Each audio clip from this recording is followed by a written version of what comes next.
राजनीतिक क्षेत्र में फिर से नाटकीय घटनाक्रम हो रहे हैं क्योंकि इजरायली सरकार और न्यायपालिका का तनाव बढ़ गया है।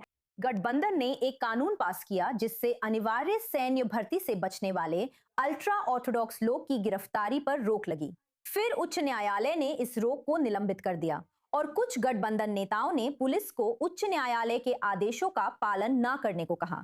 संचार मंत्री श्लोमो कारी ने कहा कि ऐसी अदालती कार्रवाई के लिए कोई कानूनी आधार नहीं है। अरिये डेरी धार्मिक शास्त्र पार्टी के अध्यक्ष ने भी अदालत की आलोचना की और कहा कि न्यायाधीश न्यायिक सक्रियता की शक्ति से मदहोश हो गए हैं। हरेदी नेताओं ने बार बार कहा है कि येशिवा छात्रों को सेना में सेवा के लिए मजबूर नहीं करना चाहिए। उनका तर्क है कि वे तोरा अध्ययन से देश के लिए योगदान देते हैं।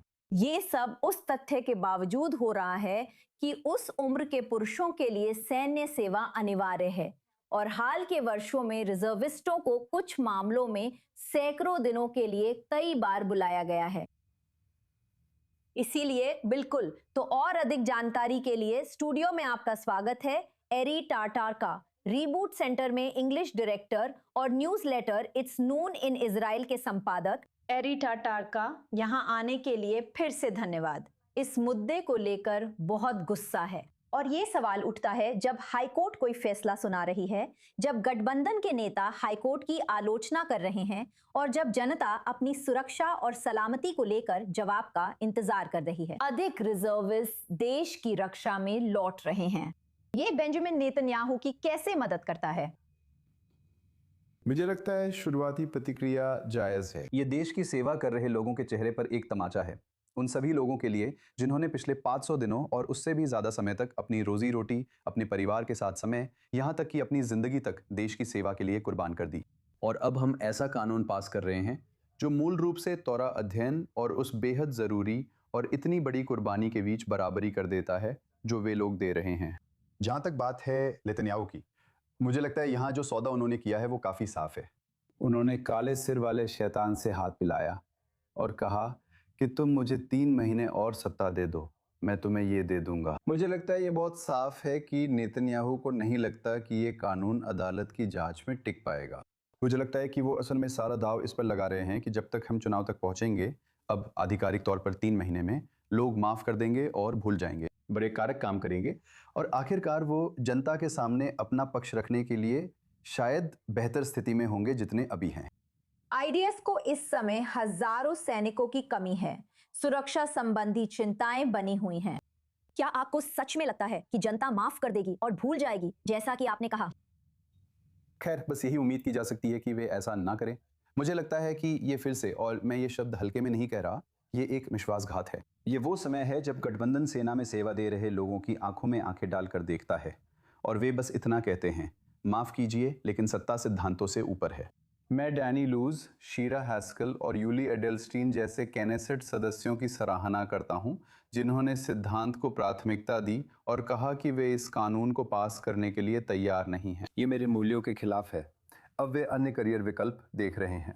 बाकी गठबंधन की बात करें तो मुझे यकीन है कि उनमें से कई जिन्होंने शायद खुद सेना में सेवा की है, जिनके दोस्त और परिवार सेना में हैं और जिनका समर्थन तथा चुनावी आधार भी सेना में सेवा देता है, वे खुद से कह रहे हैं, कोई बात नहीं, ये अस्थायी है, ये सब भले के लिए है, वहां पहुंचकर लोग हमें माफ कर देंगे।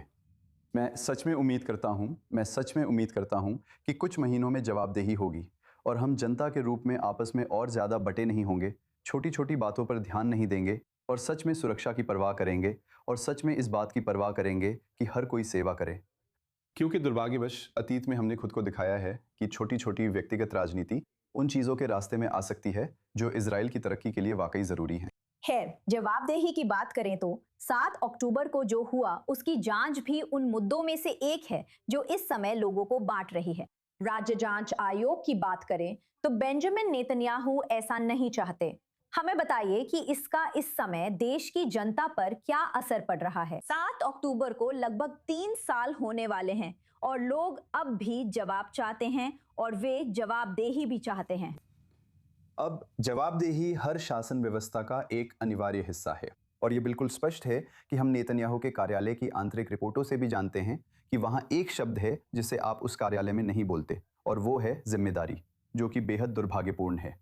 मुझे लगता है कि जब हम राज्य जांच आयोग को देख रहे हैं तो ये न तो गठबंधन की इच्छा के अनुसार होगा और न ही विपक्ष की इच्छा के अनुसार, क्योंकि विपक्ष जो चाहता है, कम से कम उनमें से कई, वो सिर्फ जवाबदेही नहीं है, वे नेतन्याहू पर दोषारोपण चाहते हैं।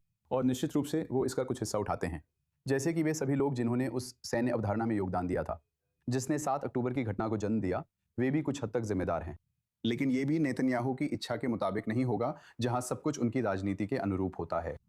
हमें ऐसे जांच आयोग की ज़रूरत है जिसे आम जनता स्वीकार करे, न कि एक पक्ष माने और दूसरा उसे राजनीतिक प्रतिशोध कहे।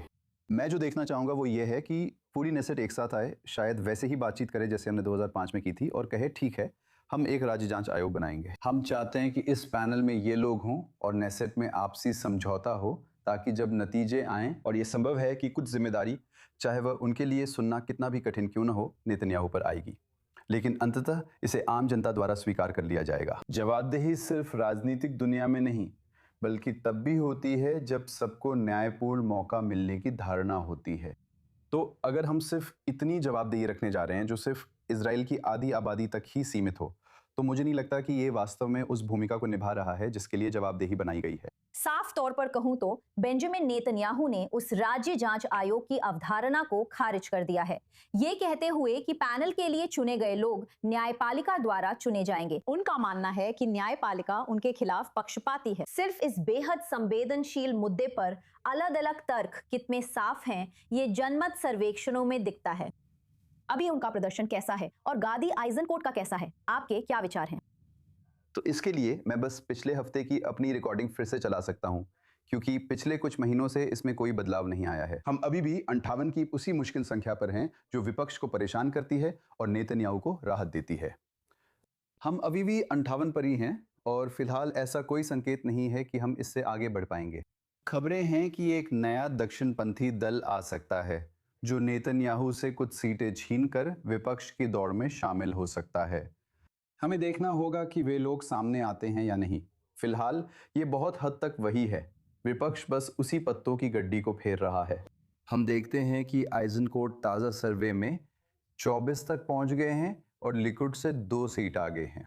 ये 2 अतिरिक्त सीटें मुख्यतः बेनेट से हैं, लिकुड से नहीं। और निश्चित रूप से अगर हम चाहते हैं, अगर विपक्ष इस साल के चुनाव में साधारण बहुमत देखना चाहता है, तो उसे दूसरी तरफ से आना होगा, सिर्फ बेनेट से नहीं। आगे कई बदलाव, विलय और चालें होंगी। एरी टाटार का आपके विचारों की सराहना करते हैं। धन्यवाद हमेशा की तरह स्टूडियो में मौजूद रहने के लिए। मुझे बुलाने के लिए धन्यवाद। और बेशक चुनाव का दिन 27 अक्टूबर।